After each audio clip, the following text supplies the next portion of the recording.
season has finally come to an end, and a fitting way to end it at that, as the Giants lose to the Washington football team 22-7. But this was really, honestly, a very satisfying day. Now, the Giants franchise is really an utter joke, as bad as I can remember it being. And there's been some really bad times in recent memory, but it feels like it's especially bad. With that being said,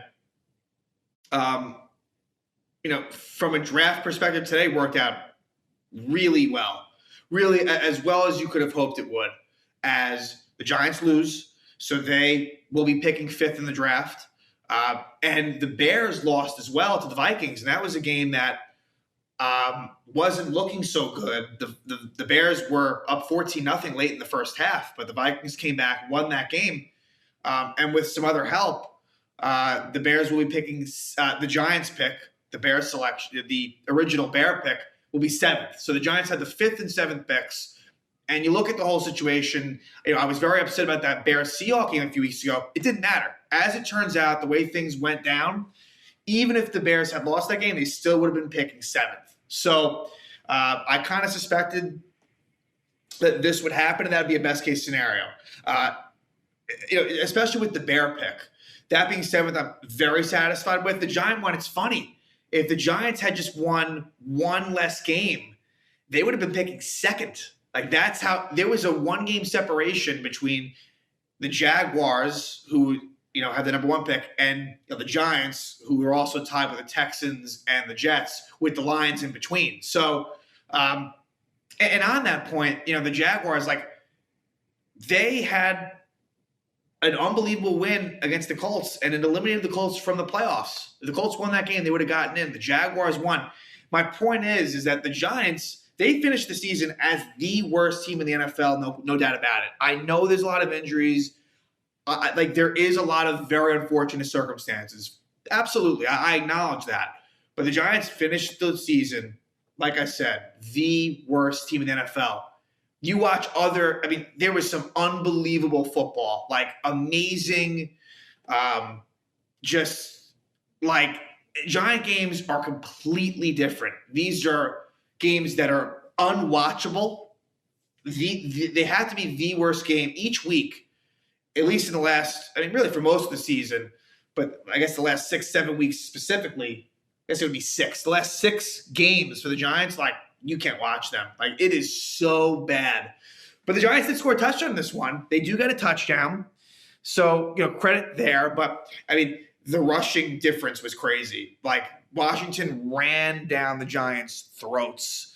Washington with 226 yards rushing. Antonio Gibson himself, 146 yards on the ground. So, the defense, I feel gets this praise because, they were good last year. They're not a horrible unit by any means, but come on. That's really because the offense is just as bad as it is. Let's not be fooled here. The clutchness factor is still awful with this Giants defense. They make it 12-7 in this game, the Giants. And what do the Giants defense do next drive? Give up a touchdown immediately. Not that the Giants would have won anyway, but it's there's a lot that needs to be changed, fixed. Dave Gettleman, he's basically going to be gone, but it's annoying. He's probably going to retire. Fire his ass. Apparently today, he was taking pictures with his family. Fuck that. He doesn't deserve that. He does not deserve that. He should be fired. But whatever, at least he'll be gone. And Joe Judge needs to be fired too. It's to the point where Joe Judge, he needs to be fired. There was a point in time when it's I've wanted him fired for a while now this season. But now it's to the point where it's to me, it's a no-brainer. Will it happen? That's a completely another situation. I don't know if it will, but he needs to be let go. There's no doubt in my mind that that's the right thing to do, especially if you're hiring a new GM. He should have his own head coach. And none of this Kevin Abrams internal hire, promotion shit. Please no. Hire the best GM possible. The Giant way it doesn't work. It doesn't work anymore. So you need to clean house. And look, what you want to do with the personnel decisions, that's another situation. But Gettleman needs to be gone, and so does Joe Judge. Joe Judge, he needs to be. for someone who I was impressed with in year one, it was so much worse in year two. Like, as good as he may have been in year one, he was much, much worse in year two. He was worse, if I can make sense of that. Like, he was more bad in year two than he was, really good in year one. And the record shows that. He finished with a 10-23 record in 2 seasons. Like, that's just unacceptable. So in this game, and when we'll keep it brief, but Washington would get the ball first, and they would have an opening drive field goal where it would be a 11-play drive, 76 yards, and they would settle for 3 as the Giants defense would stiffen up once it got close. And Taylor Heineke, he's nothing special, although, in that game that, in my mind, it was week 2 where the Giants season for me ended. You can go week 2 or week 3. And I know they had that win at the Saints in week 4, which maybe revitalized them. It didn't, but one could think that it did. Really, for me, I go back to that Washington game, week 2. And Taylor Heineke was great that game. I mean, this guy is not the future quarterback for Washington. Anyway, Joey Sly gets a short field goal, makes it 3-0. Then the Giants the Giants put up a halfway decent drive, their first drive of the game. Jake Fromm is the quarterback. Mike Glennon, he's hurt. So he hurt his wrist, I think, non-throwing wrist in the Chicago Bears game. So good riddance to Mike Glennon. And so Jake Fromm comes in, and it's not a whole lot better for him. And what ends up happening is 4th and 1 at the Washington 32. And they try to do a sweep with Alex Bachman as he's coming across. Fromm hands it off to him, and it gets snuffed out. So Alex Bachman, I guess he's someone who we've seen in preseason. I don't recall him getting much action, if at all, with the active roster during games, but he did in this case, and he lost 3 yards, doesn't get the first down. And then there's a bunch of punts, back and forth punts. This game stayed 3-0 for quite some time. But the really good one, the really, really good one that I need to talk about was second quarter, about 5 minutes left in the quarter, and the Giants are really pinned back deep.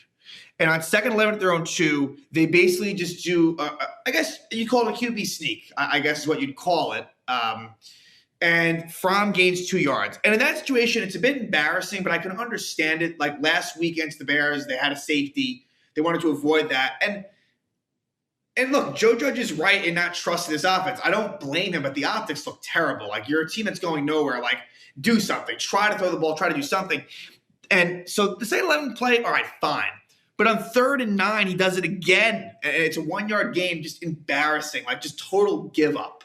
Total give up, like, for that drive. Like, I he's right. Like, the defense does give them a better chance to maybe, put him in, in maybe not as good field position. But either way, Washington ends up with the ball at about midfield, and the Giants do force a punt.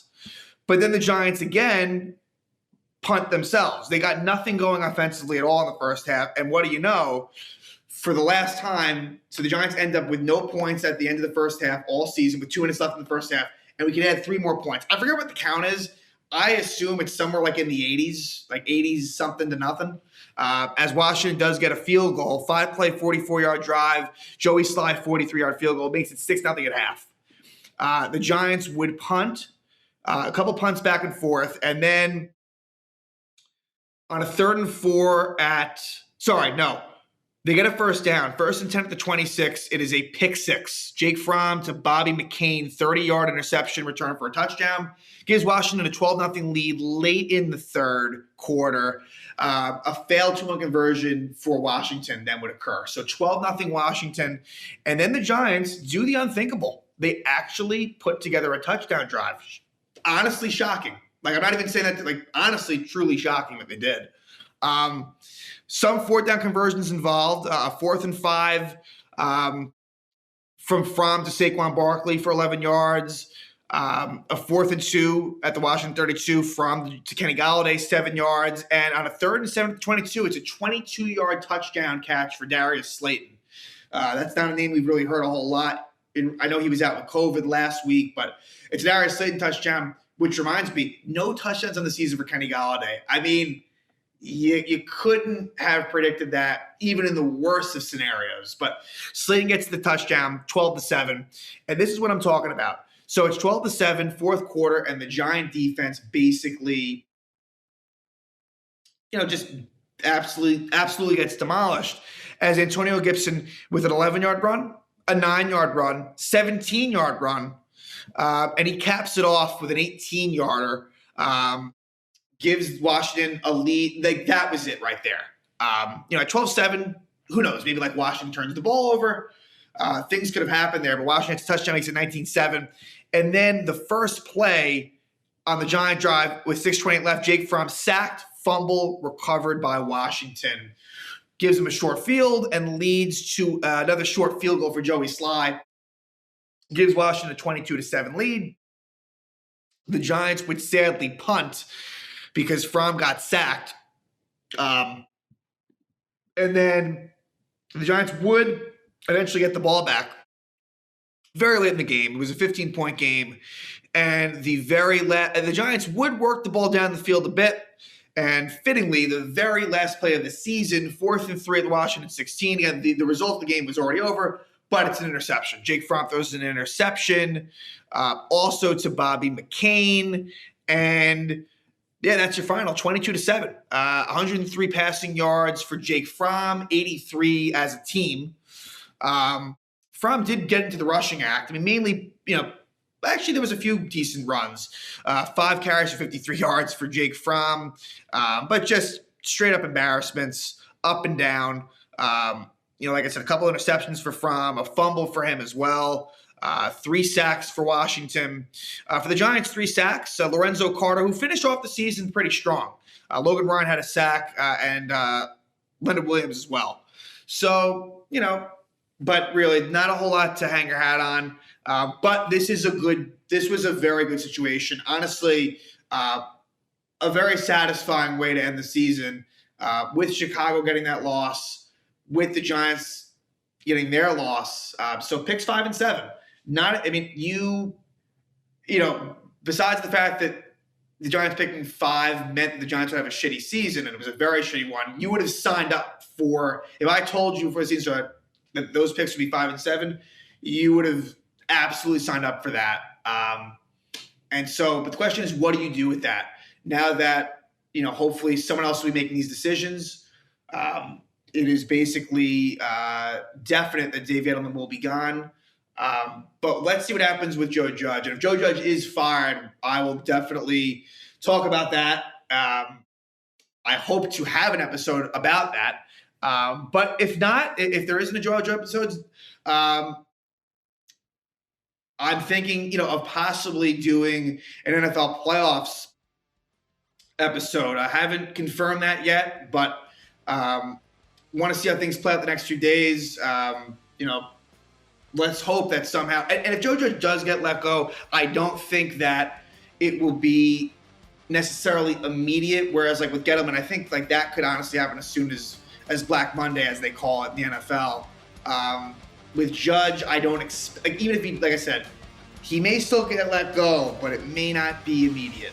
Either way, this Giant season, we can finally rejoice as this Giant season has finally come to an end.